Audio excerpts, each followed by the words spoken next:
have some brand new traps, and we're going to be putting them in the ground here in the next week or so. We're going to be doing summer coyote trapping on our deer hunting property. There's been large studies done here in the southeast especially that have shown what an effect coyotes have on summer fawns once they start dropping.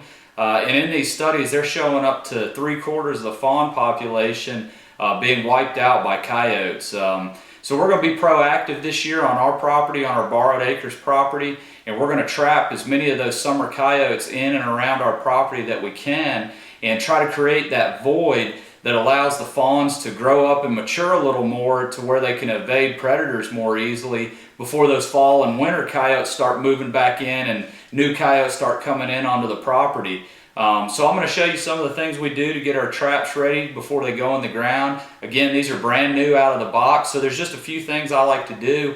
And one of those first things is I like to do something that helps me set the pan flat and easy. There's also an audible click. A lot of guys call this night latching, and all it is doing is there's the catch right here on the pan where your dog goes and holds that once the trap is engaged. And we're just going to take and file off just a little corner out of the bottom of that, and what that's going to do is allow us to set our pan flat every time, and it'll even make an audible click when we do it. To start the night latch, you're just going to simply set your trap down, and you're going to take a regular file, and we're just going to use the edge of it here. And you're going to put that down in there flat, right up against that the catch on the pan, and have your pan flat. And then you're just going to hold your trap down and simply start filing. Don't let them get after it. Just start filing.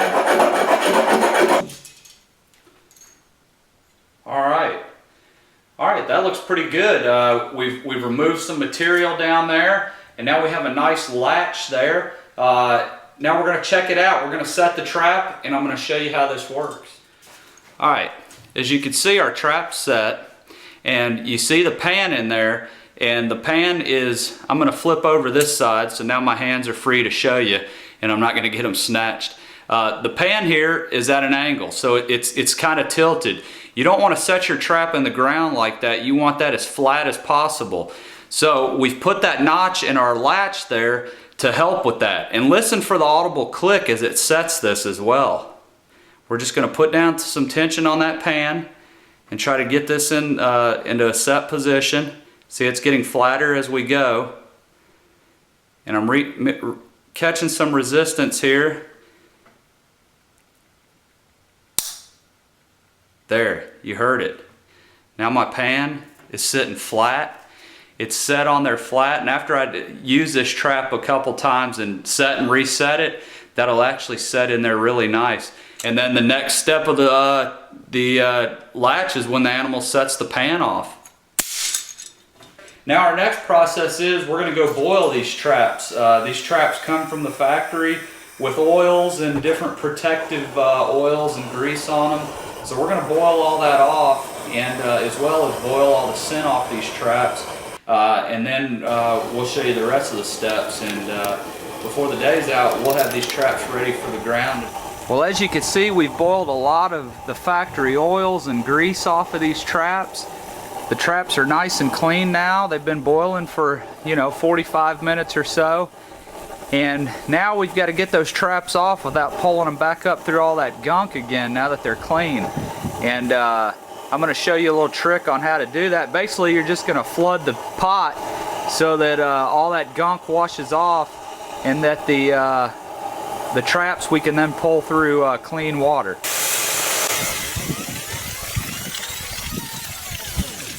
And there we have it. All right, we're just going to lay these out to dry real good before we wax them. And again, you want to wear gloves from this point on now. We've removed all the scent from these traps, and we don't want to leave our human scent on there. I'm using a latex covered glove to help keep the scent down.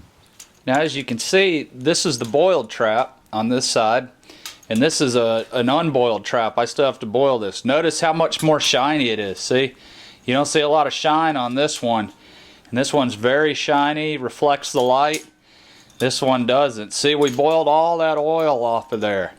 And you want to get all that off before you start. Again, these were brand new traps. You'll want to boil your traps every year to remove scent and all that before you dye and wax them. But this is just giving you an example. So all that shiny stuff that's on this one was floating on the top of the water when we showed it to you a few minutes ago. Alright, the next step we're going to do is we're going to wax our traps. We boiled all the factory oils and protectants and grease off of them. Now we're going to protect those traps with a wax coating. Now technically I'm skipping a step here.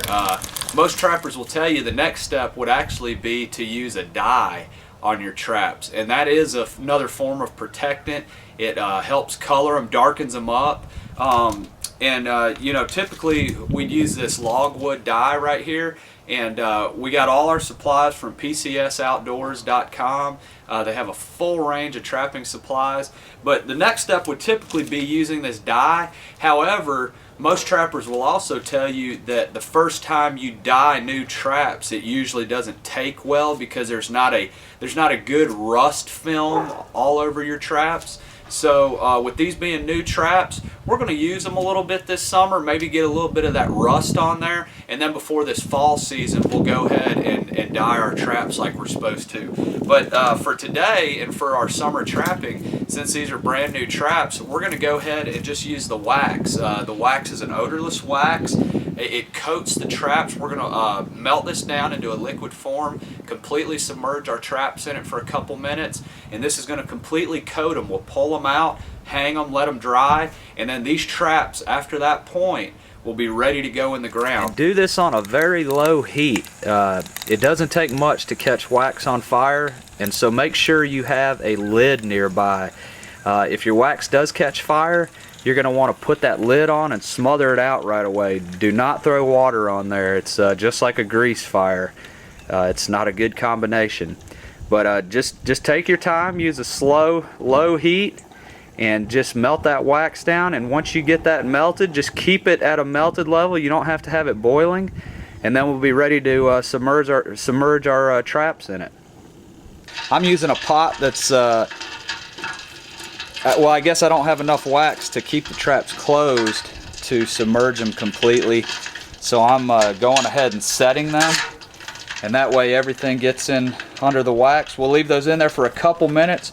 We want the trap steel to get to the same temperature as the wax. That way it'll really allow that wax to give it just a thin coating. You don't want a thick layer on there, just a thin coat, and if you let that steel heat up to the same temp as the wax, it'll do that for you. So it just takes a couple minutes to do that. Then we'll use just a little piece of wire to pull that out, and then we'll hang it to dry. And once those are dry, we can store them in our Rubbermaid tub with some, we'll put some leaves and stuff in there to give it a natural ground scent. Alright, we've got our traps hanging. They've been boiled and waxed. These traps are ready to go in the ground now, and I just wanted to show you what we've done here is we've just put a thin layer of wax on this trap, that hot wax. And if you remember when we pulled these traps out of the boiling water, they had a real dull finish. There was no shine to them. You'll see now they've kind of got that shiny look back to them. And that's just that thin coating of wax. We boiled all the factory oils and grease off of there that protect these traps, and got all that scent and smell, unnatural smell off of them. And that's why I'm wearing gloves now, and will continue to do so even when I set these traps, so we don't contaminate it with scent.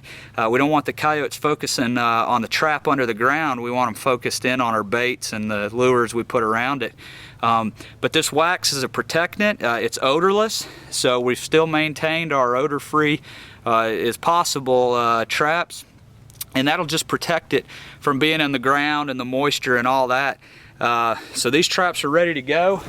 And the next video that I will post is going to be from the field. And I'm going to show you the sets we make, and hopefully show you some trapped coyotes. I hope you guys learned something from here. All the hard work or non-fun work is done now.